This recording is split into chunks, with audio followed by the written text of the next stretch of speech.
Hello everyone, welcome. Please take a seat.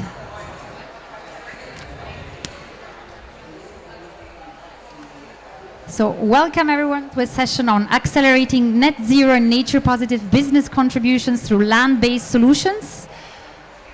I am Stefania Vanzini. I work for the World Business Council for Sustainable Development, WBCSD. WBCSD is a CEO-led community of over 230 leading businesses that work together for a more net zero, nature positive and more equitable future. And I am the director of One Planet Business for Biodiversity in there. I'll tell you more about it later. So as you know, today is Biodiversity Day at COP27 and you're sitting in the Nature Zone pavilion. So we really hope that we can elevate and highlight the interconnections between nature and climate. As you've known probably at COP27, 112 nations have showed their support to the post-2020 Global Biodiversity Framework that will be discussed in 1 month's time in Montreal at CBD COP15. So we really are encouraged to see those strong synergies being played between the two COPs and also really hope for a very strong outcome at CBD COP15 that can also inform the agenda of our future COP28. So today's session will be about highlighting concrete examples of how businesses and also NGOs are contributing to a more net zero, nature positive and equitable future. So we'll be looking at really concrete examples of the nexus on nature and climate and transformative examples. So going beyond the business scope of action. Last but not least, we will also be talking about what nature positive is and why it is important, what is an important lever to transform. So let me invite to you, first of all, our first keynote speaker, Gavin, the Nature Positive, the director for the Nature Positive Initiative at WWF International. Welcome, Gavin. Great, thank you very much. Thank you especially to WBCSD, OP2B, and others for bringing us together today. What I'm going to do is give a little bit of an introduction of Nature Positive. Hopefully everyone is well familiar with net zero, 1.5 degrees Celsius and pathway. So I'm going to give an overview of where Nature Positive came from and where it is going multilaterally and most importantly for businesses and for the private sector as well. Now, as previously said, it is Nature Day today, and a really important announcement came this morning from the architects of the Paris Agreement.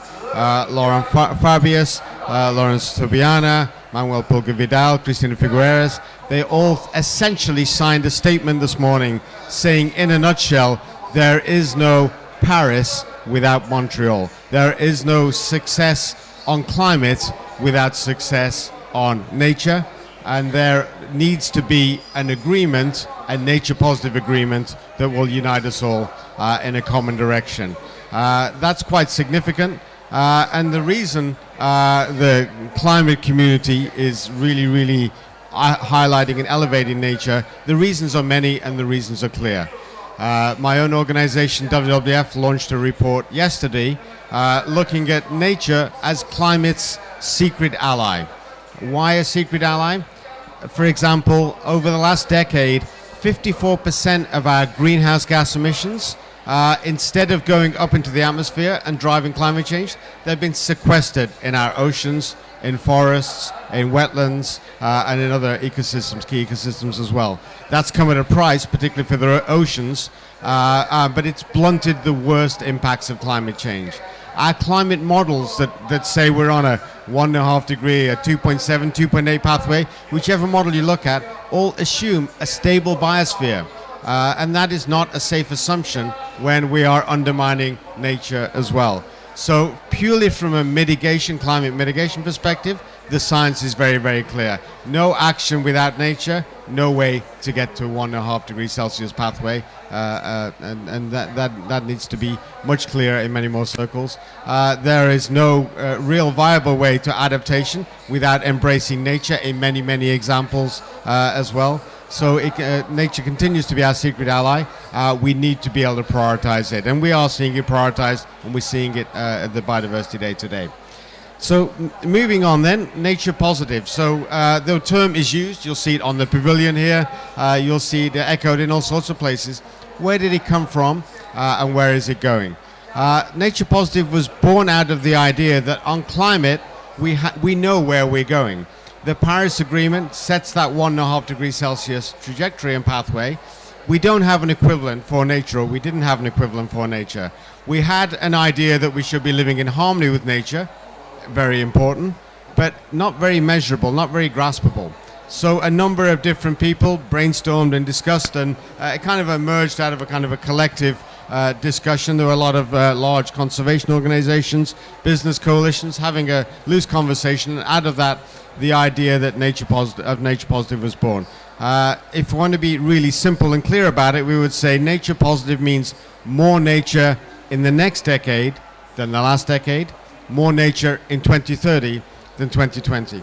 Nice and clear and simple, but if we start to unpack that, there's an awful lot inside that. How do you measure that? Or what's the baseline? Where are we going with all this? And of course, unlike CO2 equivalent, these are more difficult questions. If they were easy questions, somebody would have figured them out a couple of decades ago. So a framework has been put together on measurability, which looks at species, the risks to species, the size of species populations, that looks at changes spatially, ecosystem functionality, particularly using GIS data, and the changes in, for example, forest cover over time. And a third bucket involving natural processes, hydrology, if we're working at a watershed level, it could be ocean acidification, some of the big drivers a result of climate change predominantly that are going to undermine nature as well. And an ability to put these all together in a framework and give us a sense of where the world is going is going to be key. WWF and Zoological Society of London just launched a report a few weeks ago, the Living Planet Report and the Living Planet Index, which found that populations of key species that are being measured, a few thousand species, are declined by 69% since 1970. So that's one of the indicators that we're going in the wrong direction, and that those are the kind of numbers that need to be turned around in the next decade. A very lofty goal, a very necessary goal. Some people would say, is it possible? Some people will also say, is a 1.5 degrees Celsius world possible? I think the science is clear on both. Necessity, it should be our target, and possibility is what we in these halls collectively and far beyond can do to try to meet those targets as well. So that's a little bit the origin of Nature Positive.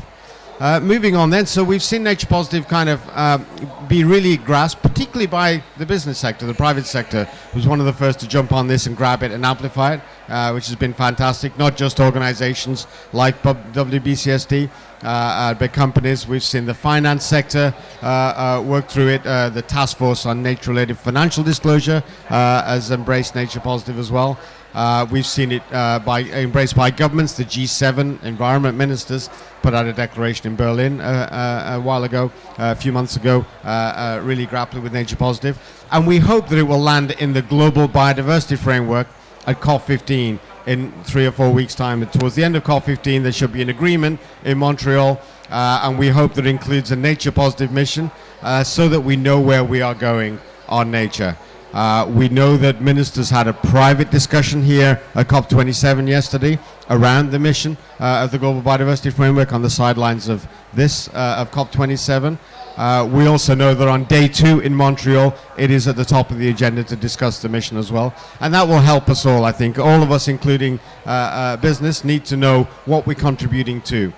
So that multilateral agreement is going to be important. But this is mainly a business audience, so people with an interest in how businesses can contribute. So let's talk a little bit about that. We launched some research this morning. We helped launch research. It was actually research from GlobeScan that looked at opinion leaders, more than 400 opinion leaders, predominantly from the private sector, and a few others as well, and asked them, you know, what they thought about prioritizing nature. And an overwhelming 88% said this has to be a high priority, and we can make that research available if people want to see. There's a lot of other good nuggets of research in there as well, shouting out the importance of IPs and LCs so far within that research. So the business community is grappling with this, which is great. Let's figure out some of the challenges, because what I've said so far makes it sound quite simple and easy. There are huge complexities inside operationalizing the idea of measuring nature positive. For example, offsetting. We all know the controversies around offsetting in the climate space. And in the climate space, of course, saving CO2 over here versus there, it's fungible, although we disagree with the idea of offsetting UA out of climate change. The numbers don't add up. And the UN Secretary General's report, or the Net Zero high-level expert panel report that came out 8 days ago, is very strong and very unequivocal on this. Don't embrace offsetting in lieu of decarbonization. That won't work. We won't get to 1.5 degree world. It's even more complicated on nature. Nature is not like for like globally, but even regionally and locally. There are some real challenges there that need to be worked through. How can companies contribute on restoration targets? Could you actually, be opening a mine up over here and restoring over there? Hugely difficult and controversial questions to work through. In fact, a number of organizations came together and just launched a working paper on this topic, and basically came to the conclusion that said, as a company, don't frame yourself as trying to be nature positive at this point in time. Instead, frame your work and your contributions as a contribution to the world's need to be nature positive. Really important nuance difference there. And in the same way that your company wouldn't hopefully not say, I am 1.5 degrees Celsius, but you would want to contribute, and you are contributing in different ways to a 1.5 degrees Celsius world. So until some of these finer points can be worked out, the safe and the good framing is contributions too. How do you contribute to? Well, there are tools that are in development, of course, particularly Science-Based Targets Network will publish by Q2 next year its full framework with a nature positive kind of North Star, Southern Cross to orient. And we believe that is one of the main ways. And then partnering with organizations like WBCSD and others that can help you work through how to grapple with that and how to bring it into your business at an enterprise level, at a business unit level. That work will need to be done. And then later next year, we'll see the full guidance from the Task Force on Nature-Related Financial Disclosure. And that full guidance will also help companies in the real economy as well as the financial sector and financial services as well grapple with disclosure around nature in the same way that we're working on climate as well. So I think those are my parting thoughts. There's a really simple idea here that we encourage everyone to get behind. The complexity underneath the idea of operationalizing it, this is not easy, but let's co-create it. Nobody has all the answers yet. Keep moving forward wherever you are, at a governmental level, at a business level, it could be a non-state actor, a civil society actor, a financial services company. Figure out how you can make sure that whatever you're doing contributes to more nature, and figure out how to further define this, because we all know that measurability is key to really drive success. We know that we're off course right now on Paris because we can measure it, so too must we for nature as well. Thank you very much.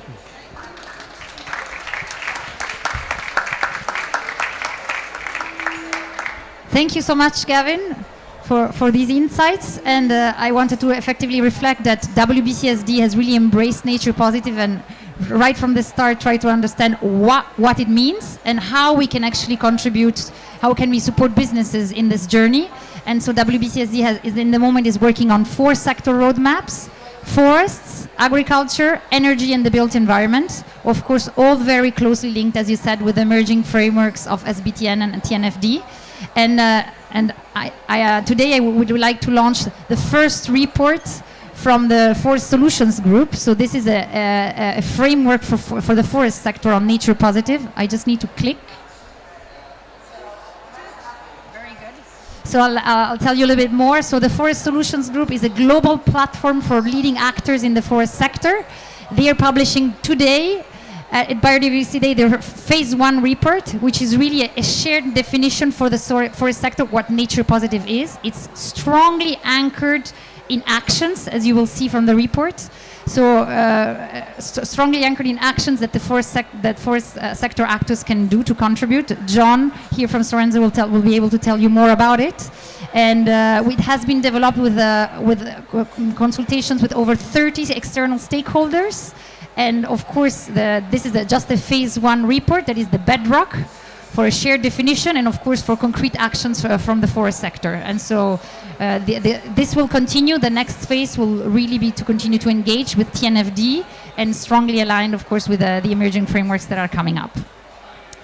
So now let's move to our panel conversations. We'll have panel conversations where you hear from forest sector, agriculture actors, and also NGOs and finance. We'll highlight really concrete examples of actions on the ground and also ask them how we can scale it. So let me welcome on stage John, who is the Senior Vice President of Sustainability from Sorenzo. Welcome, John. Nachilala from WWF International Country Director from Zambia. Welcome. Owen, who is the Environmental Impact Lead at Global Public Affairs team at Nestle. And Sarah, who is a Fund Director at Livelihood Venture. Please, welcome. So let me maybe start with John, as we have just launched the Forest Solutions Group roadmap. John, can you please share with us some insights that came out of this out of this report and learnings for Sorenzo? Yes, thank you. Just to make sure that everybody knows where I come from, apart from the company name Sorenzo, we're a Swedish-Finnish forest and renewable material company. We are a huge, large private forest owner, mainly board forest in the Nordics, and we make applications with wood as a main feedstock across building material, packaging materials, and various innovative solutions using the waste from the production processes of the other material to, for example, be able to substitute graphite anodes and batteries, for example, based on lignin-based products. So that's the kind of company we are. And first of all, I would like to thank everybody that's been part of the process, the Forest Solution Group, the World Business Council, for taking this initiative, because I think it's a daunting challenge, but it's an absolutely necessary challenge. I mean, obviously, it's Nature Day here, but it's Nature Day at COP27. COP27, where we're all, I think, looking into this future where we're phasing out fossil. We're phasing out fossil input to the economy, and we're trying to create opportunities and jobs for 10 to 11 billion people to come. And we still have this discussion, what about the bioeconomy? Do we need it? What should it be? I think the premise here is that the future economy is a bio-based economy. That's what we're going to build the future on. We're going to build the future on feedstock from nature. Now, the nature positive definition here is a reminder, and I think that's one of the biggest insights from the process. It's a societal, as was mentioned before, goal that we all need to contribute to. But it's more than that from a company perspective. It's the license to build a bio-based economy. If we're not able to secure the restoration and the regeneration of nature while building the bio-based economy, there is no license to do it. So this only adds to complexity, of course, because we need to build this economy based on output from nature, and at the same time we need not only to protect nature, we need to regenerate nature. It's a daunting task, and I will soon end this first intervention by saying we often hear this sentence, the devil's in the detail.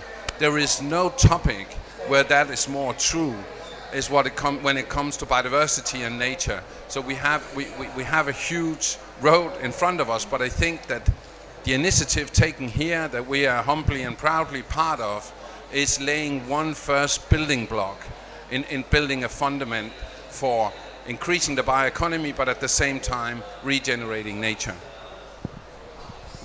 Thank you, John. Let's move on to Nachilala from WWF International. Can you share with us a concrete example of a project on the ground that has brought positive outcomes for people, nature, and climate? Well, thank you so much, and really grateful to have WWF join this panel. From the WWF perspective, we know that by 2030, if we don't go nature positive, all of us are going to be in trouble. So in terms of a concrete project, there's a project called Comako. It's a project that's run by a community organization. It's called Community Markets for Conservation. It has brought 700,000 hectares of land under sustainable community conservation. And basically what is happening is that farmers who were traditionally producing maize and now have been supported to add an element of agroforestry so that they can bring nature back into how they produce. There's an element of water conservation there, and also there's an element of carbon farming.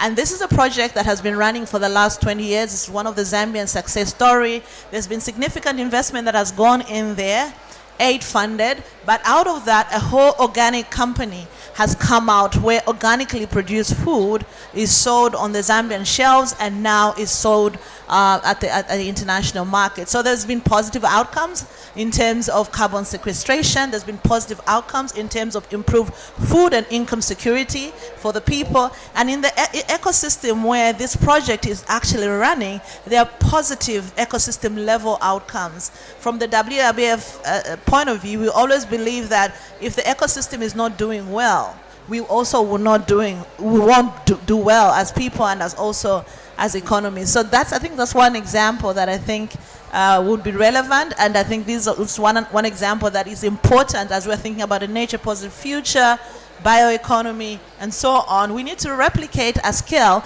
and drive the resources there, because the farmers are committed, the communities are committed, and institutional arrangements do exist. Thank you very much.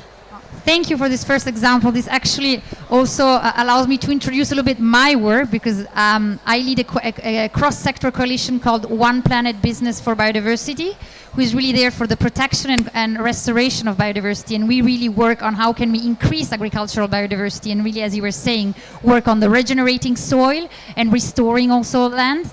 And so thank you for very much. Now let's move to Owen. I know that Nestlé really is working on projects that are at the nexus between climate and nature. Can you please share with us a concrete example of your work?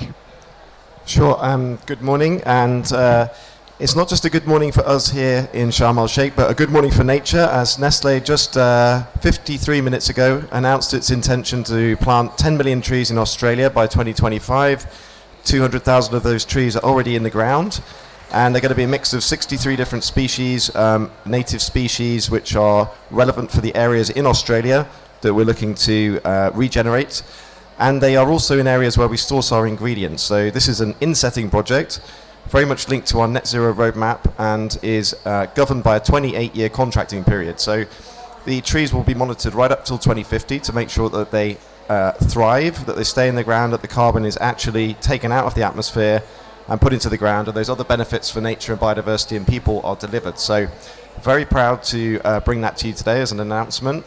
And that forms part of a much bigger program that we have on planting 200 million trees in our sourcing locations all around the world. So there's projects in China, Philippines, Australia, South Africa, and other places underway. And that's the second pillar of it, is first of all ending the risk of deforestation, and then focusing on those restoration actions in sourcing locations. That's not enough, of course, to reach net zero, so we're focused on a program of rolling out regenerative agriculture in those sourcing locations, so keeping more carbon and biodiversity and water in the soil, making sure that we basically make our sourcing locations more biodiverse and more sustainable and more resilient to climate change, and better for farmers at the same time. So integrating regen ag, forest restoration, and ending the risk of deforestation are the three big things that we can do to reach net zero. And when we talk about nature positive being inextricably linked to net zero, then it's very, very true for our company, and we're looking forward to accelerating that journey over the next few years. Thank you. Thank you, Owen, for these insightful examples of interconnections with here. I would like to move on to Sarah. Sarah, so you're from Livelihood Fund. It would, I think, probably be good that you present your organization and give also concrete examples of your projects on the ground. Thank you, Stefania, for that. So I work at Livelihoods Funds. We advise a series of impact investment funds that are based on two different investment models. The first series of funds leverage carbon finance via net zero commitments to invest in land-based solutions. And the second type of investment funds work with corporates to structure sustainable sourcing projects within their supply chains. Now, if you look at those two type of investment models, if we look at the portfolio of investments of these funds, they definitely have one key characteristic in common, and that is our strong belief that nature, climate, and community livelihoods are intertwined. And to illustrate that, I'd like to take maybe two examples from those portfolio of investments. The first one is from the Livelihoods Carbon Fund 1.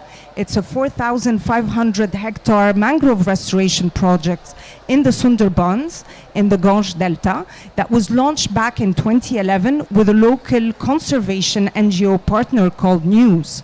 Now, this project, in order for it to get launched, the first step was to embark the communities on the ambition of this project and also on what would be the benefits to the livelihoods communities to embark on this project.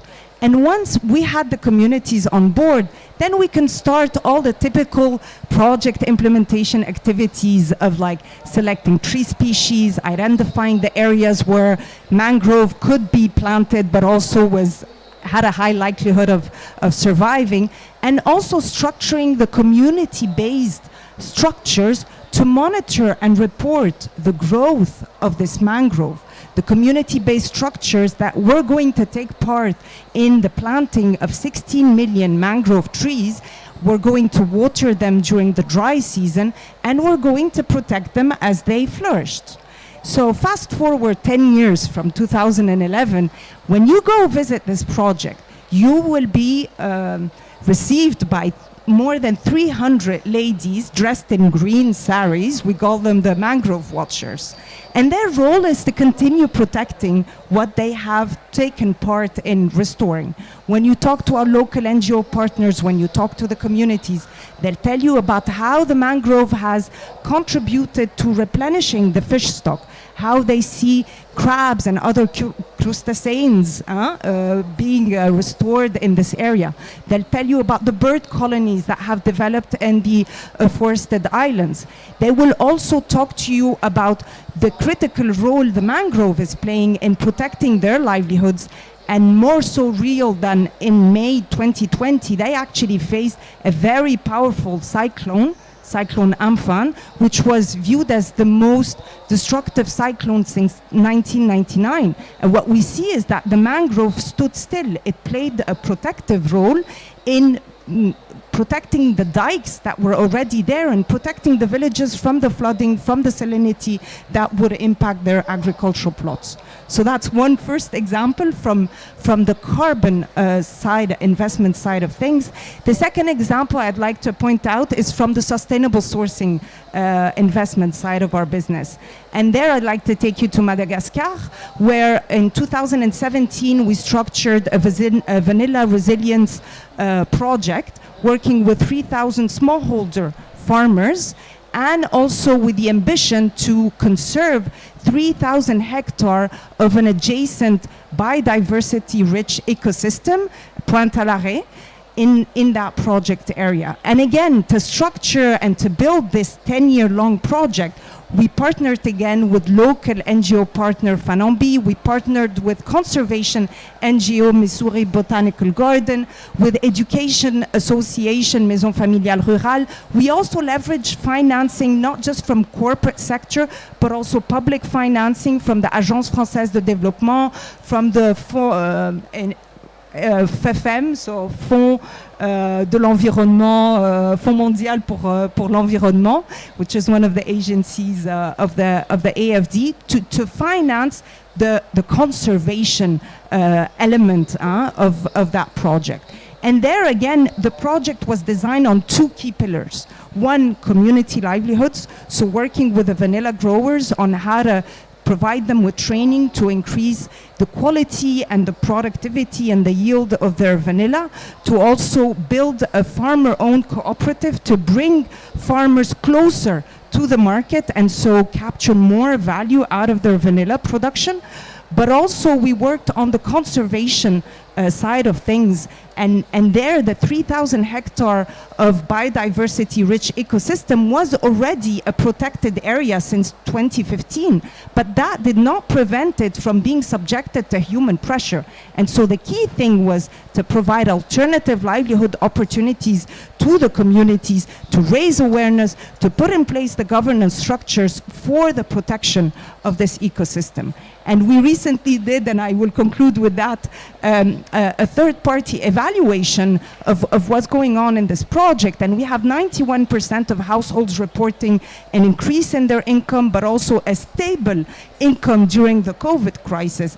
And we also see that today about 800 hectares of this targeted 3,000 hectares are being conserved today, with households that were involved in illegal charcoal burning, the number of those going down from 15% to 5%, or 12% of households today practicing slash and burn farming practices versus 30% before the project launch. Thank you, Sarah, for these impressive examples, and I really thank you also for highlighting the importance of the community. I think all these projects drive on the ground, they're transformative because you were able to bring on the community, bring on also the different multi-stakeholder actors. You talked about the finance, the importance of also bringing public-private actors that finance the project. That's very important. So thank you very much for highlighting it. And maybe now a second round of questions for our panelists. It's about, as you know, nature positive agenda is really to go beyond the scope of action of a business and really building this multi-stakeholder partnerships. I would love to know maybe if you can highlight maybe even some challenges or how it has been for you in really driving these more multi-stakeholder collaborations and highlighting maybe also one example so that the audience understands. And maybe let me move over to Owen. I know, Owen, you're also part of the One Planet Business for Biodiversity Coalition. This is, again, an example of a cross-sector coalition. Can you maybe give a concrete example also of transformative actions for Nestlé? Sure, thank you. Yes, I certainly can. So I think we're working on projects which involve partners in many, many different countries and regions around the world. In fact, they almost always involve a partner because we don't actually own farms. We work with farmers either directly or through our suppliers. So working with suppliers is a great way of collaborating, and we are funding projects and we're looking for co-funding opportunities with those suppliers because you deliver a win-win for their carbon footprint, for our carbon footprint, and for their nature positive impact as well, which, you know, we want to create a movement around that. We want other food companies to get on board with this agenda. And the more we see that momentum, the more impact we will have. Nestlé is a big company, but on our own we can't have the impact that we need to see throughout food systems to make them more regenerative in different parts of the world.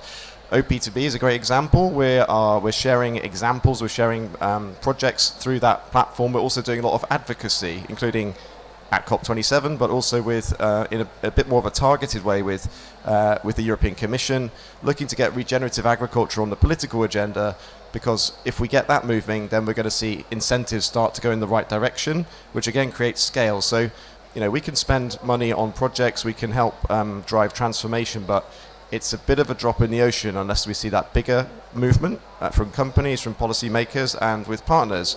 We're working on projects, for example, in northern France with the Earthworm Foundation on living soils. These projects are already delivering. They're already delivering 40, 50,000 tons of output a year, grown regeneratively.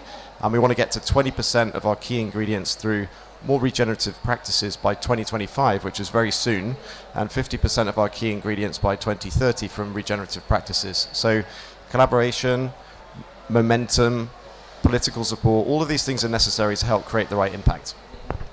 Thank you, Owen. Thank you especially for highlighting, I think, 2 points that are very important for me is the fact that effectively when you scale regenerative agriculture, you really need to shift mindsets because you're going basically also from monocropping to multi-cropping. So really need to work hand in hand with partners across your value chain. And very importantly, thank you for highlighting it too, the importance of bringing all actors along, and the fact that the private sector can contribute, but also we also need to onboard the public sector. And maybe, Nachilala, you would like to share with us some insights. I know of your extensive also expertise in policy. Maybe would you like to highlight a concrete example of a transformative action that you have driven and that maybe have also involved the policy sector? Thank you very much. So maybe just to pick it up from the announcement that the government made earlier around the fact that from time to time we generate research that informs us on the status of nature and the status of ecosystems and their impact. So in the case of Zambia, one example I'd like to share is the work that we do around the Kafue floods. The Kafue floods is the economic heart of Zambia because half of the agriculture of the country comes from there, as well as 50% of hydropower production. However, this is a landscape that faces water stress because hydropower production, agriculture production, and manufacturing all depend on the same water resource. So a couple of years ago, we basically conducted some research on the risk levels that the different companies that were operating in the basin were facing, and one of the big recommendations was that the basin had actually reached its maximum water allocation capacity. So without introducing efficiency measures, it meant that the business sustainability of both the smallholder farmers and the big commercial farmers would be under threat. So we set up a group that is called the Kafue Floods Joint Action Group, whose really objective is to look at solutions within companies in terms of how they can become more efficient and adopt regenerative approaches in terms of their production. So for example, there is a big company called Zambia Sugar. Through our advocacy and engagement, they've joined the Alliance for Water Stewardship, where they put themselves out there to be audited from time to time in terms of how they are actually improving the water efficiency. We've also partnered within that landscape with the government to support them create what is called a landscape investment plan, so that there's clarity in terms of what the sustainable investments of the future would look like in that landscape, and what existing operators and companies in that landscape, the transitions they need to make. With the WWF system, we also have been working to support private sector adapt to these challenges. So we've been running an origination facility where we're helping through the funding from the Dutch government, companies develop feasibility studies to identify how they need to adapt. So we have one example that involves an outgrower scheme that has 160 cane growers that are connected to this sugar company that are farming on 2,500 hectares. And basically we've helped them to create a bankable project for them to apply for funding to change their method of irrigation from flood irrigation, which is usually wasteful, to more drip irrigation. So right now we've handed over the project to the FMO, the Dutch Development Bank, who are ready to put in money to support that transition. We are also working at the policy level to look at the whole food system and to look at ways in which it needs to transform. We're lucky currently, our government is actually really looking at as its agriculture support programs, and we're putting the whole aspect of a nature positive agriculture at the center of that. We're also looking at not just what happens at the farm, but the entire system and how the entire food system contributes to emissions, contributes to waste, and how policy should be responsive to the current climate scenarios. We've also been involved in terms of supporting the government around the new climate bill. And again, that required bringing private sector together, civil society together, to have one conversation about what the climate story of the country is and what the climate impacts of different parts of the country. And we find that, going forward, the interventions, including in the government's own National Biodiversity Action Plan, are responsive to some of the views and the solutions through this multi-stakeholder platform. So we believe that the landscape approach first is critical, because every landscape player needs to know what the needs are of the other players. They need to know how the extent of the risk and the importance of collective action, especially at the catchment level. So through this joint action plan, there's some restorative measures that these companies are coming together to implement, that have helped support to bring a spotlight on not only the ecological importance, but also the economic importance of these ecosystems. Within WWF, what we've been working towards is to demystify this false dichotomy between economy and ecology, right? There is no economy without healthy ecosystems, and we cannot define a future where we are not very clear about how we're going to bring back nature and or protect the natural capital that we have currently. So I think those are some of the examples of some of the work that we're doing in Zambia. Thank you very much for flagging. I think it's a very important point to say that you need the whole system in the room to change it. So you gave a very, very good example of bringing all the stakeholders together. And thank you also for underlying the importance of water. I think also in the regenerative agriculture at the moment speech, it's not it's not as much highlighted as it should. So thank you, John. Now let's move on to you, and maybe also referencing to the report that you have recently launched. You have taken the 4 mitigation step of avoid, reduce, regenerate, restore, and transform. In this report, can you maybe highlight how this actually translates for Storenzo and what actions you have been taking? Yeah, well, we've set ourselves a regenerative ambition, which is. We believe the only way to go, not because it's easy, but because it's necessary. And of course, the notion of regenerative is that we regenerate, so we leave more than we take out. Now, again, we go back to the devil in the detail, because unpacking that is actually an incredible balancing act. In our case, nature is foremost forest, of course, boreal forest, Nordic forests, and there it's balancing several dimensions, because the forest is a home to biodiversity. The forest is a carbon sink, or is a carbon vacuum cleaner. The forest is also home to local communities that would often also have a very local forest interrelated economy. And then the forest is, together with other parts of nature, what the entire global economy needs as an input. And so one of the things that we have done now is to say we will never be able to balance or do this balance act if we are not able to have data and the right metrics. And that's, of course, maybe a little bit a boring statement, because it's like, well, data. I mean, it's boring. It's what are you doing? Well, we're doing a lot. We are doing sustainable forest management. We have 30 plus indicators. So there are all these activities in the forest, and there are all these projects. But as was said before, the danger is that it's going to be a drop in the ocean. We actually need system change, both in terms of the management practices. So it's the ecological system, and of course we work also at landscape level, as was said before. But we also need to transform the economic system that's around the forest. And this is an incredible innovation task, because a lot of the traditional approaches that we know and can take to restore the nature value in the ecosystems we operate, they mean often less output. But actually, to solve both the climate crisis and the sustainability crisis, but also the social dimensions, we need nature to give more output or more input into the economy at the same time. And that means that we need to leapfrog material efficiency, if we're talking materials, incredibly. We also need to leapfrog food production efficiency.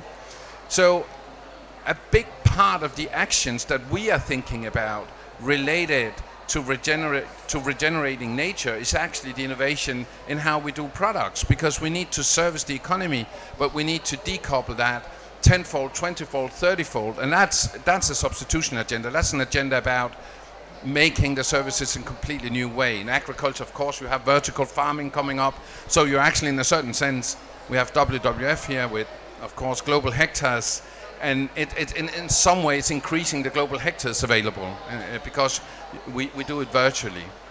So we partner with many partners in that endeavor. On the metrics and data side, we just entered a partnership that's called Biopath with a lot of big players from the finance sector to try to have pilots to identify a unit that we can measure. We don't have, as we said in the beginning, the carbon unit, but what could be a biodiversity unit, so you can get that unit measured, and then you can get the value transacted into the value chain, so you can have a financing flow through the value chains.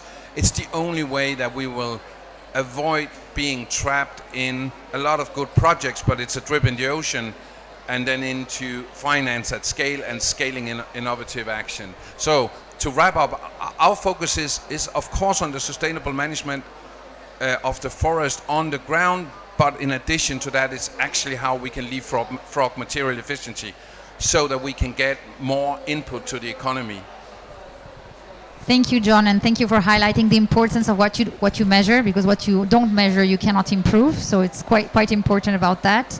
I have a last question for the panelists, but I wanted to inform the audience that we really have carved out some time for you to ask questions or to contribute to the conversation. So I'll be turning to you shortly. And my last question is maybe a little bit more of a provocative one. We have heard now several examples that are already sometimes at a considerable scale, but what is needed to really shift scale and really scale up? I would love to hear what are the key levers that you, in your opinion, are missing. And maybe let's start again by Sarah from the finance sector. Thank you. So 3 things we've learned from investments in land-based solutions. The first one is you need to deploy patient capital. So when we structure our projects, we structure them over 10 to 20 years long, because it takes at least 4 to 5 years just to implement the activities, the training, the tree planting, etc. And then it takes 15 years to monitor this, to consolidate these gains on the ground, and to generate the returns that would motivate this investment in the first place. So patient capital is very critical in the land-based solution space. The second thing that we've learned is that it takes and it requires a lot of upfront financing, often at risk, to get these projects financed and out from the ground.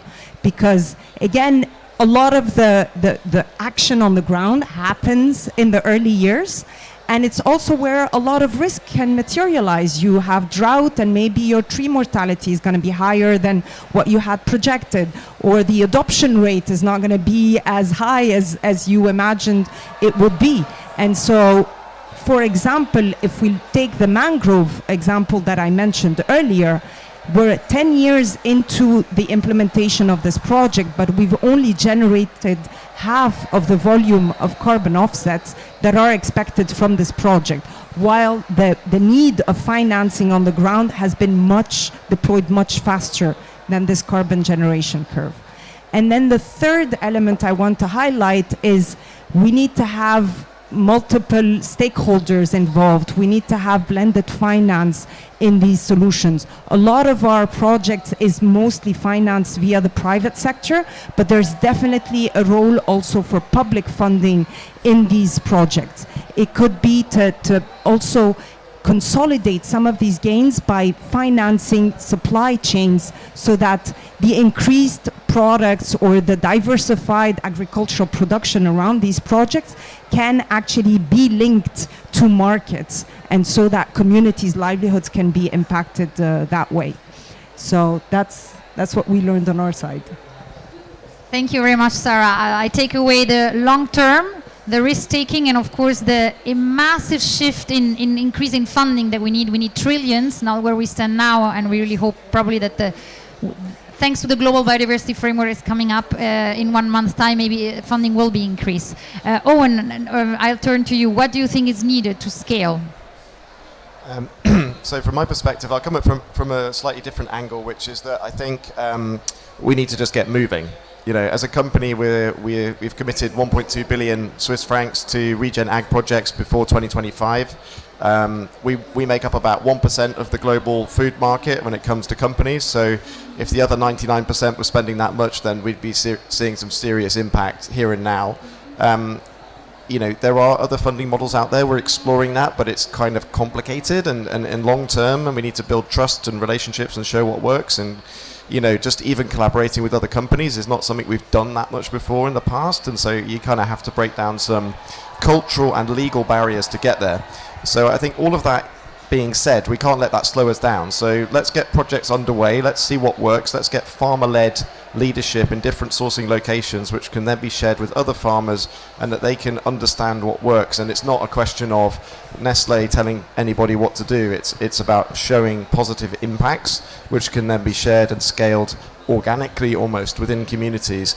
And so we provide the seed funding, we provide the if you like, a direction, but we need other companies to do the same and get that 99% moving just as much as the 1%. Thanks. Thank you very much, Owen, for highlighting the importance of actions and actually also of including also farmers. And Ashilala, maybe over to you from a WWF perspective. What do you think is needed to scale and accelerate? Can you hear me? Okay, so from WWF perspective, 3 points. The first point is that when you can't measure something, it's difficult to implement accountability, right? So for us to make progress around net zero and nature positive, we really need to make sure that there's investment in understanding the value of the natural capital in the different ecosystems we are all working. That is not just for WWF, that's not just for the government, that's also for the private sector. I think that is the starting point. Secondly, it's critically important that different economic scenarios are created and the different values and benefits are also measured, and there are clear metrics in terms of how the benefits are shared. And if the benefit sharing mechanism is not very clear and transparent between the government, the community, and private sector failures, we think that such a system would fail. Lastly, but not the least, I think it's critically important that we basically ensure that there's policy coherence. A number of times, the climate policy is not speaking enough to the agriculture policy, to the manufacturing policy, to the trade policy. We think that achieving that level alignment around the targets on what nature positive is for any jurisdiction, for any landscape, I think is going to help us make progress. Lastly, but not the least, what we can do immediately from here is to scale up what works. And what works is that we know that communities are ready. They know the practices that are regenerative. We need to invest in them. We know that there are companies that may not be operating at a big level. We need to bring them into the conversation and make them be part of the system and support them deliver either through some initial grant-aided funding that will help them prepare for them to be able to receive larger funds that will support their transition. So basically, we need to place value on our natural capital. We need to make sure that we basically are having policy coherence. And thirdly, we need to make sure that we scale up. We already invest in the tested models, because we can spend a lot of time reinventing the wheel, or we can pick the models that are existing and are tested in our communities that just require financing, and financial institutions can support. I also just wanted to emphasize that it's a good thing that you're working with financial institutions. The finance system needs to change. The finance system also needs to greatly align to these targets. And I think that there's lots of efforts that's happening, but they're still fragmented, and we need to bring about a more systematic approach in terms of how we're going to get support from the financial system through their different products, through the different instruments, that's going to be tailored to the various diverse situations or contexts that we work. Thank you very much. Thank you very much for sharing. John, over to you from a forest sector perspective. Thank you. I think that the one thing I want to point at first is we need to leverage the markets. There's no way we can get to scale without leveraging the markets. And in order to leverage the markets, we need to find a way to make biodiversity or nature, depending on what term we want to get fixated on here, a fungible currency, just like carbon is. There's just no way around that. And I know that's a difficult task, but I'm 100% convinced that there is no way around that. That's a premise for leveraging the market. We have to leveraging the market. Then just one other point, which is a little bit more, soft or delicate or even complex. But I think we need to try across actors here to get around a common vision for the future bioeconomy. A nature positive, a circular, it's bioeconomy. And I know most people will say, yeah, well, I mean, we agree. Everybody says that. We need a circular, nature-positive bioeconomy. But actually, I think that there are multiple elephants in the room in that discussion that we actually need to start to get at. A couple. I'll just mention two. I think there are more. One, and it was addressed from the floor in the beginning, is the question of offsetting, also on the climate side. There is a balance. It's a balance. It's a dilemma. Of too much offsetting can take away the pressure to decarbonize the operations. Too little offsetting, I'd argue, is another way of making sure we won't make 1.5 degrees, because we can't write off all the infrastructure that we already have with the high carbon login that we have. So I think, and World Economic Forum and others have, I think, proven that offsetting has to be part of the solution on climate. But how, and how do we do it without stopping the progress on decarbonization? So I think that's an elephant in the room. I think we should discuss it. Obviously, if we nail the carbon offsetting bit, it will provide an infrastructure in the market on which we can lash on biodiversity as a fungible currency as well. You can think about water. You can even think about an acre value, nature value thing that you put into the market. We need to go that way, but obviously with caution. I'm fully aware of that. The other one is this funny thing, and it's even more soft, that you would walk around in the conference here and everybody wants wood-based spoons and forks and foam fiber plates. And a lot of people at the same time would say we need to harvest less from the forest. These two things don't add up. Now, of course, we can't degrade the forests. Again, that's going to be an innovation question. But if the notion is that we think we can save the planet by taking less out of nature, I've said this a couple of times, but I think it's the most important point. We have to wake up. We have to take more out of nature and protect and regenerate at the same time. Can we do that with current technology? I don't think so, but then we have to innovate our way around it. And again, the markets will be important for that. And with that, I will stop. Thank you very much, John, for sharing your insights. I would love to open it for questions from the audience. Would anyone want to have a question, please? Can you please state your name and your organization? Hi there. Can you hear? Yeah, great. Mark Anderson from UK Export Finance. So actually, my question is slightly for Gavin, if that's okay, but the other panelists might also want to answer. So it goes back to the point you made, Gavin. You said something quite interesting, which was that you were encouraging people to think about or businesses to think about their contribution to nature positive, potentially as opposed to being nature positive. I think that's quite interesting. What I like about that is that it sounds a bit like the call to avoid paper decarbonisation, i.e. businesses need to do more to think about how they can influence their commercial partners, their peers, their customers, etc., etc. What I worry about is that it potentially also sounds like a weakening of the need for businesses and others to act quite quickly. So when I think about a developer thinking about whether they need to have no net harm or they need to have net gain, for example, does it incentivize slightly the wrong thing? So I wondered if you could just unpack that a bit more. Thanks. Thank you. Yeah. Well, I think a couple of the panelists touched on this as well. These issues are complex. I think the concern from some that have been behind helping develop this momentum is if we rush in too quickly with poorly thought out measurability, poorly thought out definitions, we could end up in a whole lot of controversy and back to square one again. Okay, let's try and think of another direction that setting for nature as well.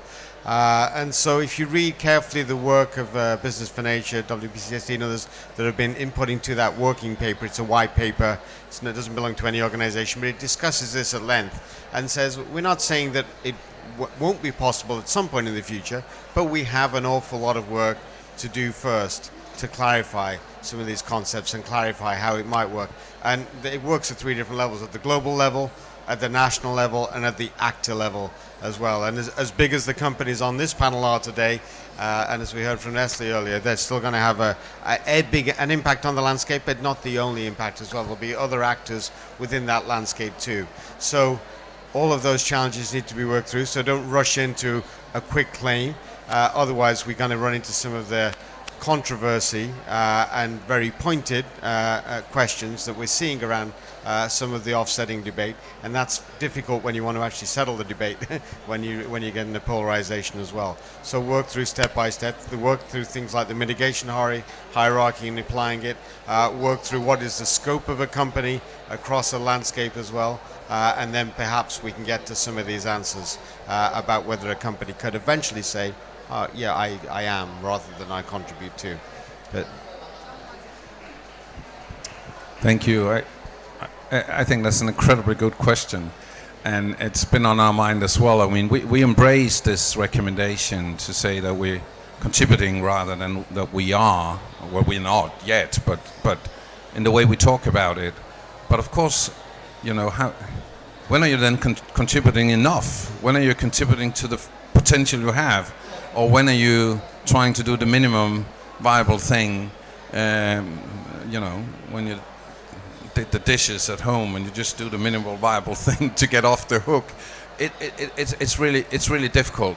I think 2 things, but again, we won't solve that tomorrow. It's complex. But again, I think that the market part is important, because when we manage to put a financial value on this, there will be a possibility to judge, because if you do more, if it has value, you will also be rewarded more. That's that driver. But of course, it's not going to happen the day after tomorrow.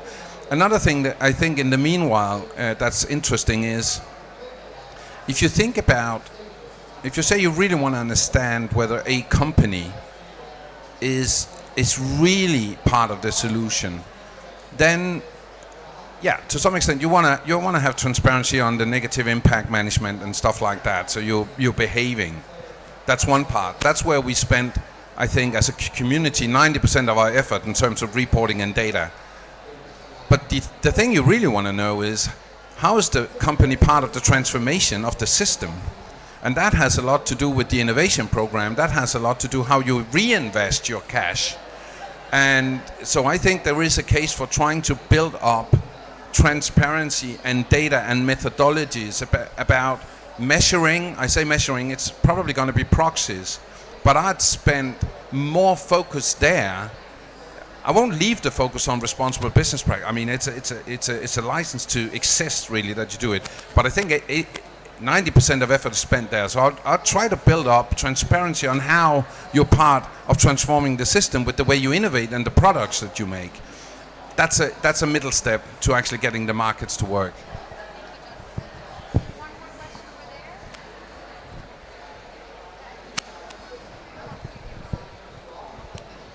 Thank you.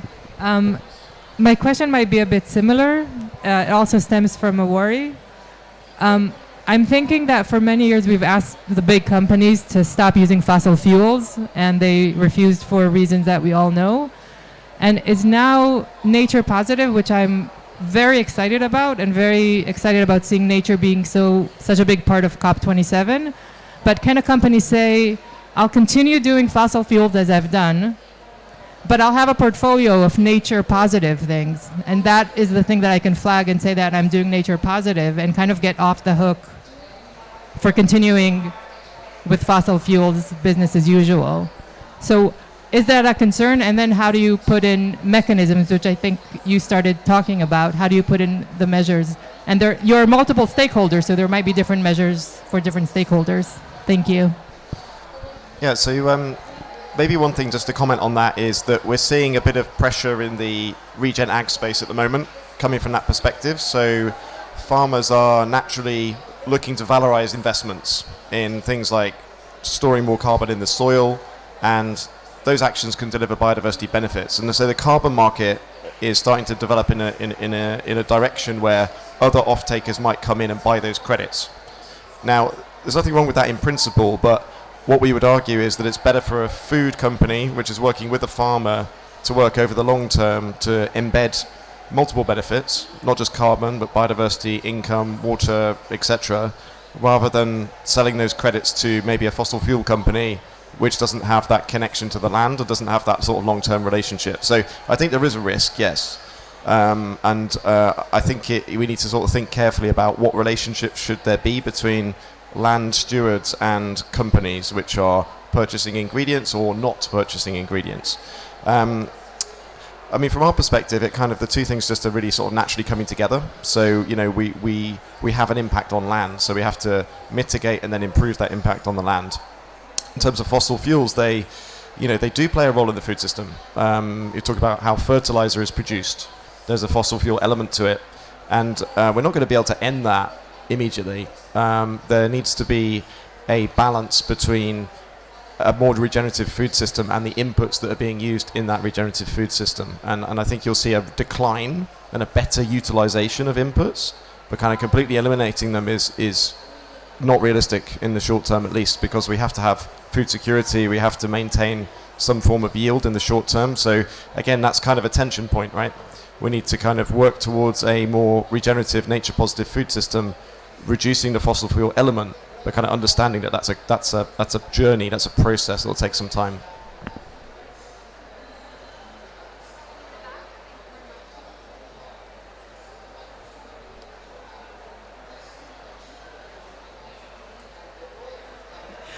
Frances Carter from Conservation Capital.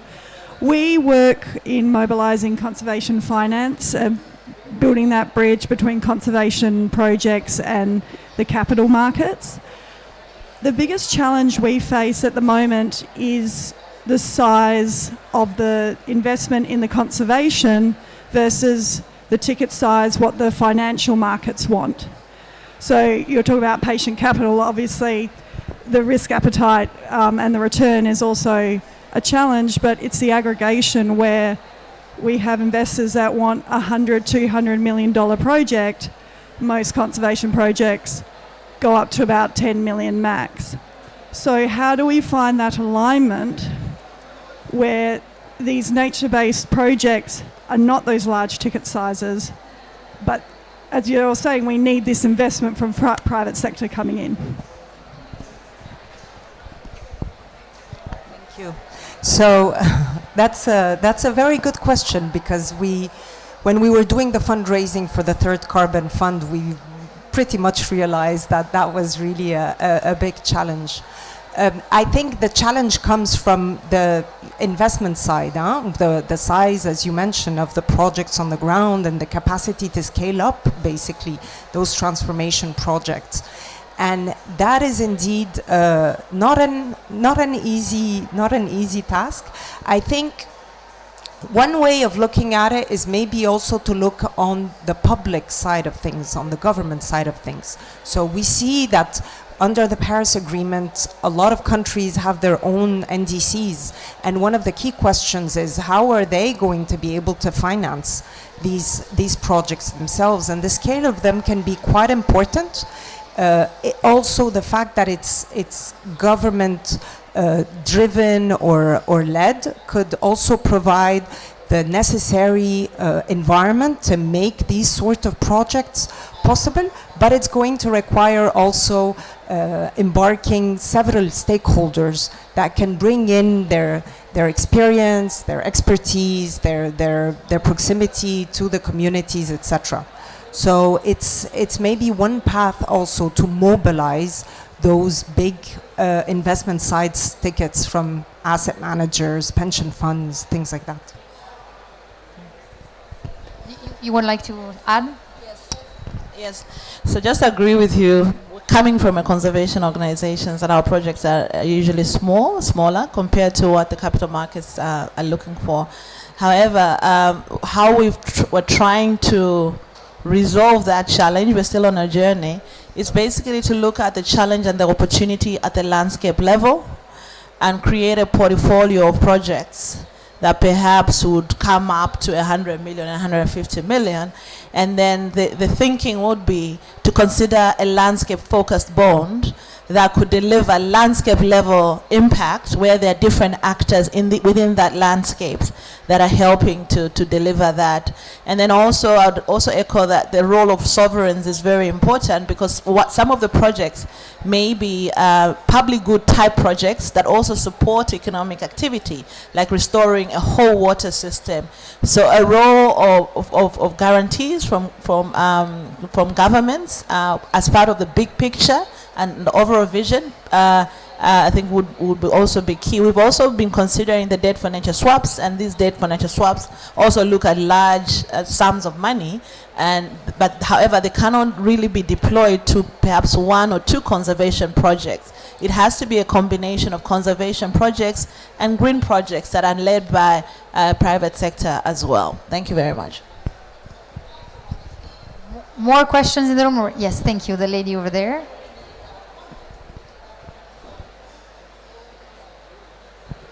Hi, Melanie Kabernick from Nature Co. So I just have a question. So we develop nature-based solutions projects in various countries around the world, and we're really finding that, as I think most of you know, that the supply of projects is actually low. And one of the key gaps that we're seeing is that really to scale up globally in terms of nature-based solutions, the capacity of local communities and organizations to not just implement the projects, but actually develop the projects and originate new projects is a key to scaling up.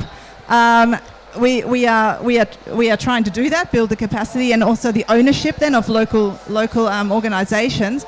But I guess my question is, how far down the project development path is private sector interested in investing?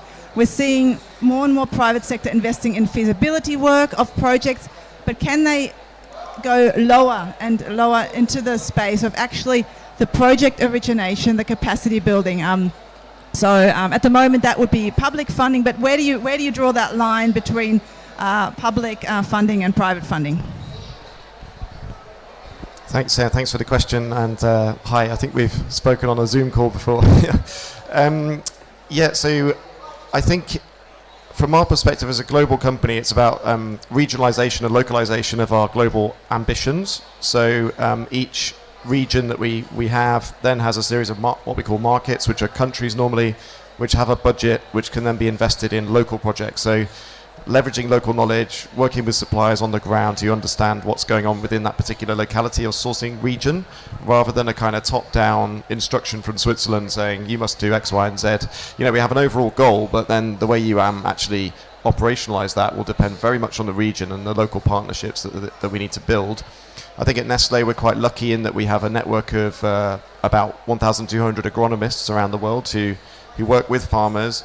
And then that 1,200 number is multiplied many times by the supplier relationships that we have. So big companies that supply us also have agronomy networks, and we need to kind of leverage that, I think, to make sure these projects happen and capacity building takes place. But having said that, one of the key barriers we have is actually capacity in our suppliers and in our supply chain. So it's a real issue, and there's a limit to how fast you can go because the system's not ready for it in many places.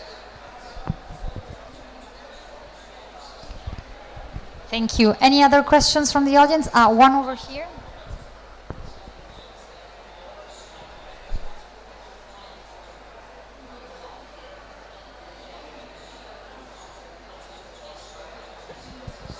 One, yeah. Hi, my name is Lena Plo. I work for Lemu. It's a company that try to drive financement from companies to conservation projects. And so we have a lot of different conservation projects from all around the world, and I can tell that they don't have the same vision on involving business in the financements of their project. And I was wondering what would be your point of view on how to build that trust that is needed for between conservation and businesses, because obviously some are like more than willing to receive funding from corporations and other are not. And I was wondering what could be the advice you would give them to make them believe that what you really want is to go nature positive and do not like anything about greenwashing or that type of thing. Thank you. Would you like, Nachilala, would you like to answer? That's a very good question. I think one of the things that we've tried to do is to create spaces for dialogue, to identify the common benefits, say in this case of nature positive, or even the common risk around climate, for example, and at least in the African context, the impacts of climate are also very clear, not just at the community level, but also within the balance sheets of these companies. So when there's an understanding that there's a shared risk and that each of the players do have a role to play, there has been partnerships and cooperation that are built around common goals and perhaps common targets.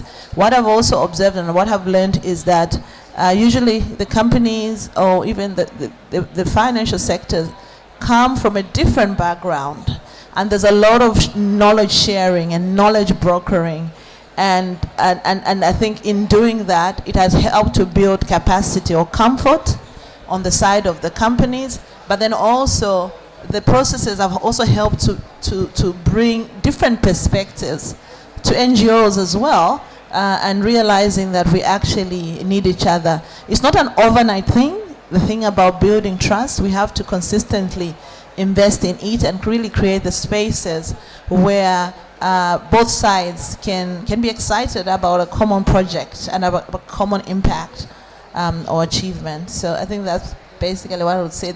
The big challenge that we still face is that, especially when you're working with banks, in their DNA, they're very competitive.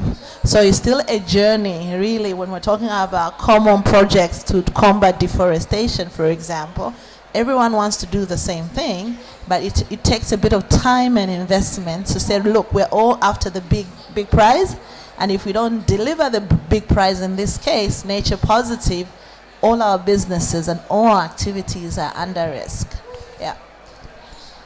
John, you want to compliment? Well, yeah, just a reflection. I mean, this is just a general, for many years of partnerships, I think trust is essential, of course, and it takes time to build trust. So there's something about being interested enough to invest time in the beginning to build trust, but then also transparency and expectation management. And I often hear when we're trying to enter a partnership, people saying, you know, we want the same thing. I don't think necessarily that's true, and I think it's important to be open about that. And I don't think that partners necessarily need to share the same vision. They do need to have shared interest in the thing, so maybe a realization there is a shared risk. There are also some fundamental values that needs to be shared about how to behave and be fact-based and transparent and so on. But I think it can often stumble in the fact that, you know, in detail we need to see the same future for ourselves, all the partners. I don't think that's necessarily that's necessary. So, but it has to be transparent and it has to be managed as expectation. Thank you. We might have one last question, please.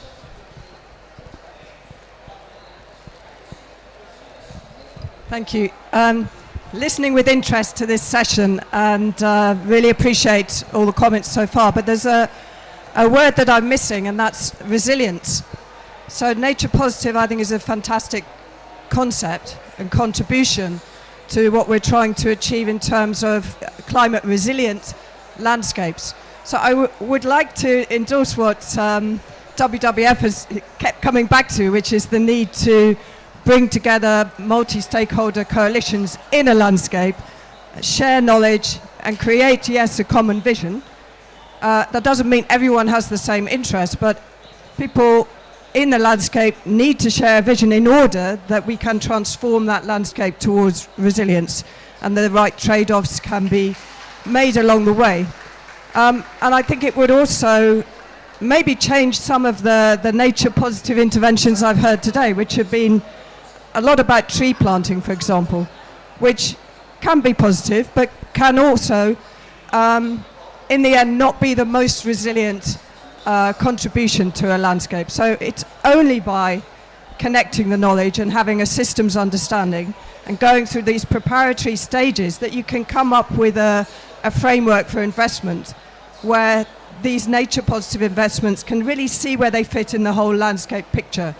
What we see as Wetlands International is not much interest yet in investing in these preparatory phases in a landscape, forming the partnerships and that knowledge base and those plans that can create really a sound basis for long-term investment. So I'd like to hear whether there's any appetite from the companies here in the room to work with the organisations that you've heard on in this preparatory phases. Thank you.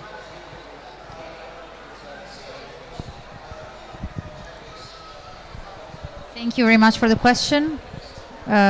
Please go ahead, Owen. Yeah, I'll try to answer that one. So, yeah, I mean, I completely agree that there's a range of different approaches that can be taken that have to be suitable to the landscape. And, you know, tree planting, or perhaps growing forests, as I should say now, is one that may be applicable. And that's why we have this kind of global approach where we have an overall objective, but then the way it is applied locally may change. And it's really a 200 million trees equivalent figure that we have.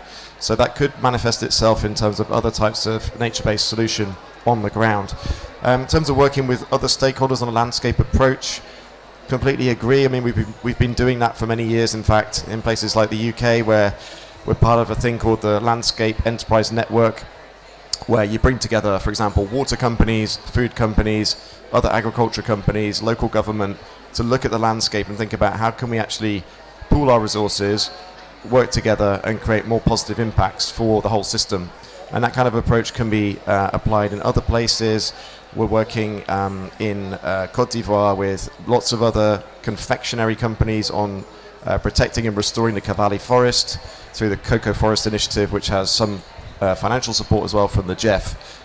So, you know, there are these examples, and I think a collaborative landscape-based approach is our objective as a company for sure. Thank you very much for your contributions. I would like to wrap up now and maybe ask our panelists if you want to share one key takeaway from the conversation today, and then I'll let Gavin also share his insights. Thank you. So basically for us, the key takeaway is really the importance of bringing together climate, nature, and community livelihoods in order to structure and implement those sustainable projects over the very long term of 10 to 20 years.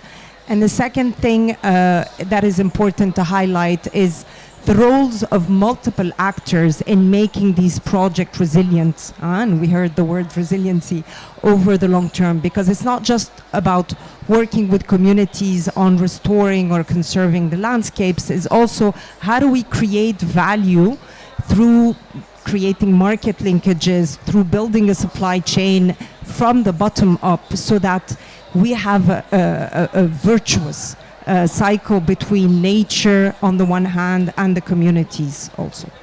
Thank you.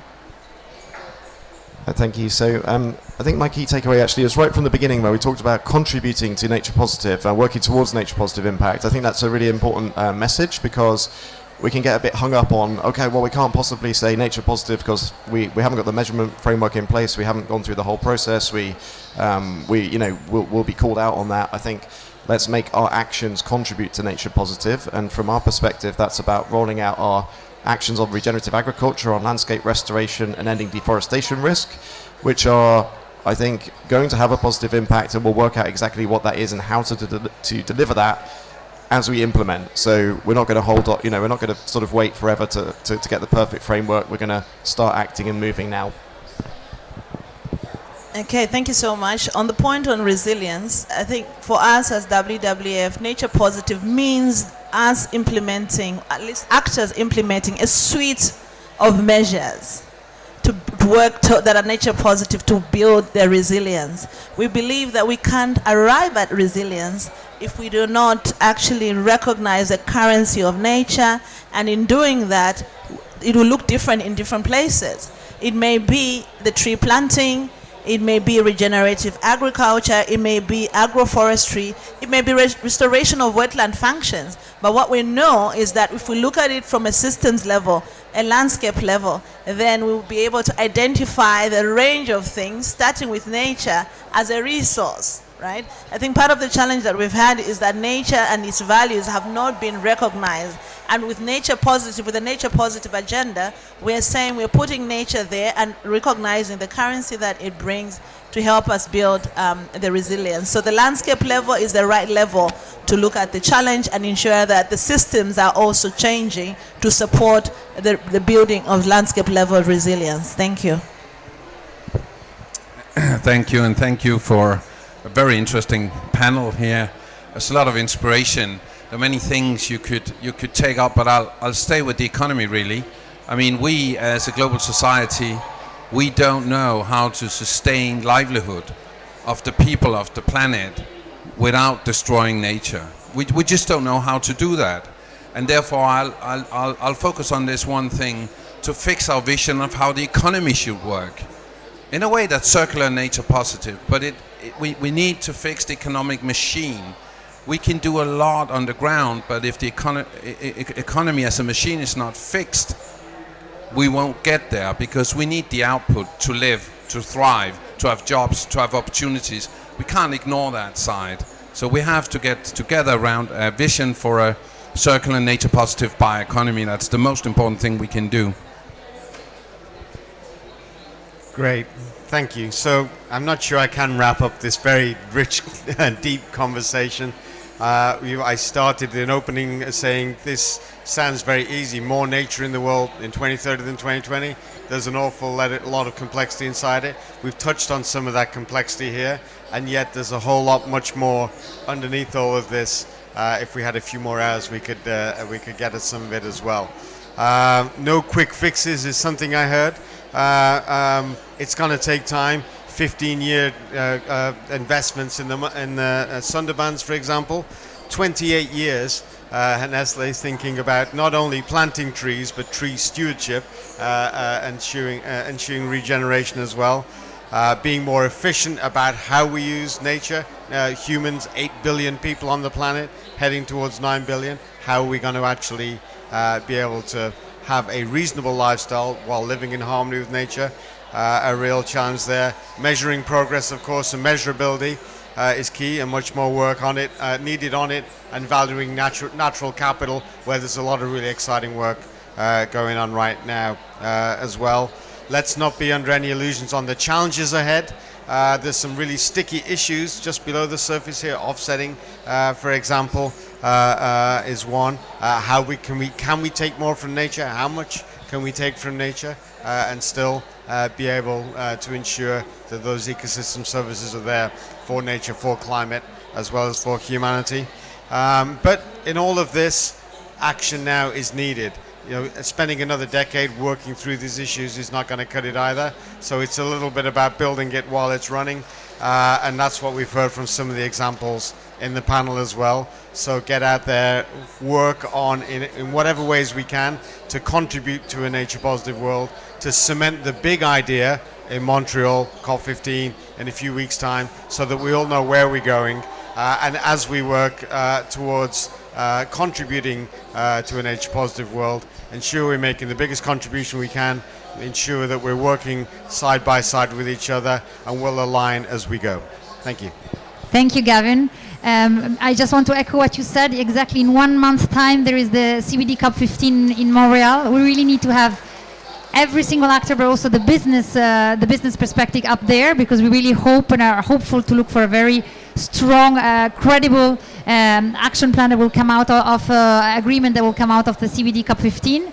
And I also want to emphasize, maybe last but not least, that at WBCSD we're supporting our member companies to align on metrics and continue working on that, but as has been outlined here, to also drive actions on the ground. And I can relate to the actions on the ground that I'm driving at OP2B. We're really, our members cross-sector are coming together to collectively invest in landscapes, in the transformation of their supply chains. So if any actors in the room are interested to know more, please come and contact me after. A warm thank you for your attention and for your contribution. It was a pleasure for this conversation. A round of applause for our panelists.